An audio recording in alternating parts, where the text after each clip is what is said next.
उनके पास 300 MP हैं, तो वो समझ रहे हैं कि वो सुप्रीम कोर्ट के फैसले के खिलाफ जाएंगे, मनमानी करेंगे। इन्हें खुलकर कहा था कि ये गलत तरीके से सुप्रीम कोर्ट के एक फैसले के खिलाफ जाकर हुकूमत चीफ इलेक्शन कमिश्नर और इलेक्शन कमिश्नर को अपॉइंट कर रही है। हुकूमत की मेजॉरिटी नहीं होनी चाहिए, क्योंकि इलेक्शन फ्री एंड फेयर होना चाहिए। क्या उनके और मुख्य इलेक्शन कमिश्नर के बीच में कुछ मतभेद आ गए हैं? तीसरा कारण ये भी मेरे मन में आया, अभी कलकत्ता के हाई कोर्ट के जज ने इस्तीफा दे दिया। इलेक्शन कमिश्नर ऑफ इंडिया अपना शेड्यूल जारी करने वाला है 13 तारीख के बाद कभी भी, और उससे चंद दिन पहले इलेक्शन कमिश्नर साहब गोयल साहब अपना इस्तीफा पेश करते हैं। तो इस पर नहीं मालूम क्या वजह है, क्यों उन्होंने इस्तीफा दिया।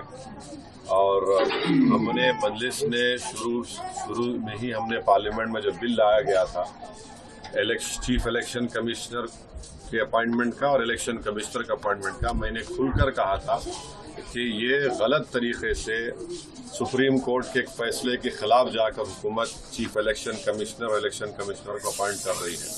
यानी एक तो प्राइम मिनिस्टर होंगे उसमें, और दूसरी कमेटी के मेंबर होंगे एक मिनिस्टर, और तीसरे जो है लीडर ऑपोजिशन होंगे। तो यानी आप दो हुकूमत की तरफ जब होंगे तो जाहिर हुकूमत अपने ही पसंद के लोगों को वहां पर election commissioner chief election commissioner बनाएगी।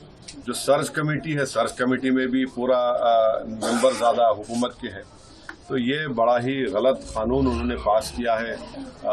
मोदी हुकूमत ने चीफ इलेक्शन कमिश्नर और इलेक्शन कमिश्नर का अपॉइंटमेंट जो किया जा रहा है, जो सुप्रीम कोर्ट के हालिया फैसले के खिलाफ है। सुप्रीम कोर्ट ने कहा था कि उस कमेटी में इस तरह से हुकूमत की मेजॉरिटी नहीं होनी चाहिए, क्योंकि इलेक्शन फ्री एंड फेयर होना चाहिए। और उसके लिए बहुत ज़रूरी है कि जो अपॉइंटमेंट होता है वो भी आवाम को नजर आए कि भाई ये न्यूट्रल लोगों को अपॉइंट किया जा रहा है जो इलेक्शन को फ्री एंड फेयर भी कराएंगे।